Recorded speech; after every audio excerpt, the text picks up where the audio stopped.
بسم الله والحمد لله والصلاة والسلام على رسول الله صلى الله عليه وسلم يتكبرته يهود بتسوت السلام عليكم ورحمة الله وبركاته إن شاء الله زاري دمو سورة الناس أنقص عن جنة لما نسمع كسب فيت عند تمامنا كمخرجان كصفة عند النالن بلفو عند مخرج إذن الصم የመላሳችን ጎን ክፍል ደግሞ ሐንፈተይ ሊሳን ሐርፍ ضاد ይመጣል ብለናል ማለት ነው።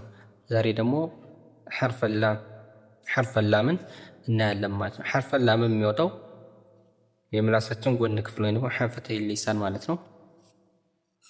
ያ ማለት ወደ ጫፍ ጠጋ ብሎ በቀኝም በግራም እስከ ምላሳችን ጫፍ ድረስ ማለት ነው። በጎንና በጎን በቀኝና በግራ በኩል እስከ ምላሳችን ጫፍ ድረስ ባለው ከላይኛው ቲዩ የላንቃችን ክፍል ጋር በመላተም ይወጣል ማለት ነው። ልክ እንደምታዩት ስዕሉ ላይ ማለት ነው። የምላሳችን ጎን ክፍል እስከ ጫፍ ድረስ ያለው ከየትኛው ጋር ከላይኛው ላንቃችን ጋር ከላይ በተደረገው ጋር ሄዶ በመላተም ይወጣል ማለት ነው። ፊደሉም ላ፣ ሉ፣ ሊ፣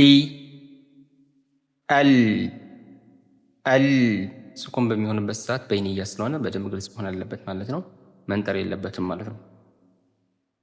ስለዚህ በዚህ መልኩ ይወጣል ማለት ነው። ወደ ቁርአኑ ስንመለስ አዑዙ ቢላሂ ሚነሽ ሸይጣኒር ረጂም ቢስሚላሂር الرحمن الرحيم قل أعوذ برب الناس قل أعوذ برب الناس قل أعوذ برب ናስ በዚህ መልኩ እንቀራዋለን ማለት ነው። ወደ ትንታኔው ስንመለስ የመጀመሪያው ቋፍ ነው። ضم ሆነ የመጣው ይወፍራል ማለት ነው። ከንፈራችን ወደፊት ይሰበሰባል። የተፍኺም ደረጃ 3 ነው ማለት ነው። ቀጥሎ ላሙል አምር ነው። ላሙል አምር የሱኩን ነው የሚሆነው። ቁል በዚህ መልኩ ማለት ነው። ያው ላሙል አምር የሚባለው ትእዛዛዊ ድርጊት ላይ ወይም ደግሞ ትእዛዛዊ ግስ ላይ የሚመጣ ፊደል ማለት ነው። ቀጥሎ ሐምዝ ነው። ተርቂቅ ነው። እናቀጥነዋለን ማለት ነው። የእስቲፋል ፊደል ስለሆነ አፋችንን እንከፍታለን። ቀጥሎ አይን ነው። ضم ሆነ የመጣው ከንፈራችን ይሰበሰባል። እናቀጥነዋለን። አዑ እዚህ ጋር ከሰበሰብን በኋላ መደ ጠቢዕ 2 ሐረካ እንስባለን ማለት ነው። አዑ ቀጥሎ ዛል ነው የመጣው። ይሄም ضم ነው። የለሰዊ ፊደል ነው። ለሳሌ ስለሆነ እንትን የሚለው ማለት ነው።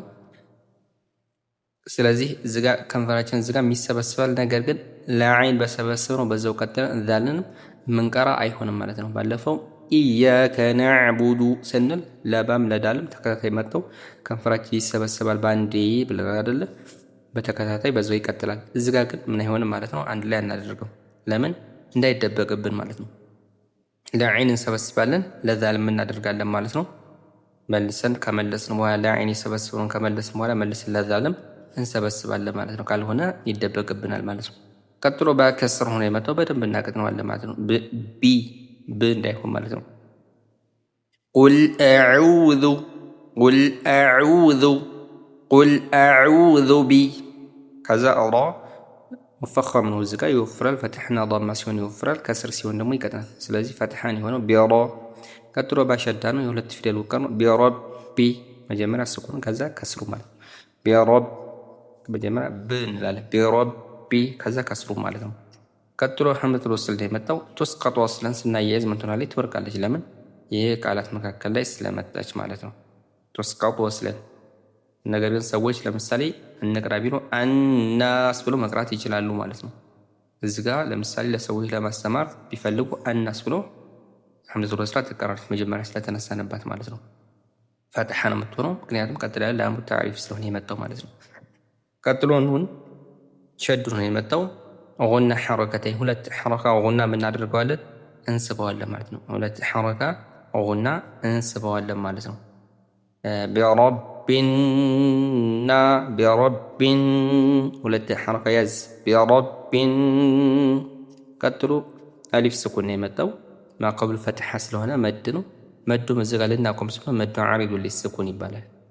ልናቆም አንድ ፊደል ብቻ ቀርቶን ከሱ በፊት መድ ከመጣ መዱ ዓሪዱ ሊስኩን ይባላል። የሚሰበው ሁለት ሐረካ ዋጅብ፣ 4-6 ሐረካ ደግሞ የምናደርገዋለን እንስባለን፣ ጃኢዝ የሚፈቀድ ማለት ነው። ስለዚህ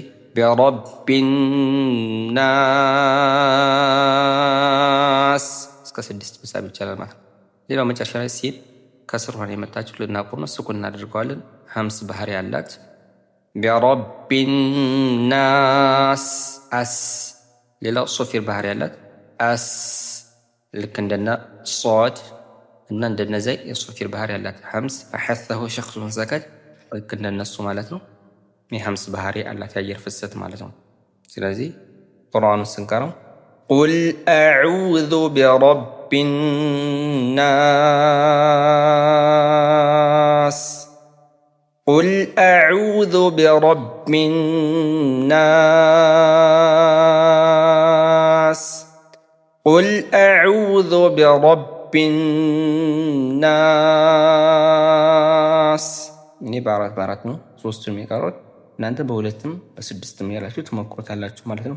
እዚህ ጋር በደንብ ትኩረት መስጠት ያለባችሁ አዑዙ ስትሉ ለዓይንና ለዛል ለአንዱ ሰብስበ መመለሳችን ከዛ ለቀጣዩ መልሰ መሰብሰባችንን ትኩረት ማድረግ አለብን ማለት ነው። ሌላው ዛሬ የምናየው አንድ ሲፋ እናያለን ብለናል። እሱም ምንድነው?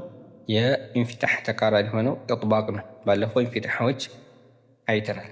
ዛሬ ደግሞ ኢጥባቅ እናያለን ማለት ነው። ተቃራኒ ሆነው ኢጥባቅ ኢንፊታህ መከፈት ሲሆን ኢጥባቅ ደግሞ መጣበቅ ማለት ነው። የምላሳችን ክፍል ከላይኛው ትይዩ ላንቃ ጋር ሄዶ ሲጣበቅ ማለት ነው። የሚወጡ ፊደላቶችም 4 ናቸው።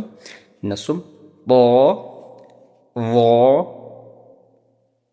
ሶድ እና ቦድ እነዚህ ናቸው ማለት ነው። እነዚህ 4 ፊደላቶች ምን ይሆናሉ? ሲጣበቁ ይወጣሉ ማለት ነው። ሲጣበቁ ይወጣሉ ማለት ነው።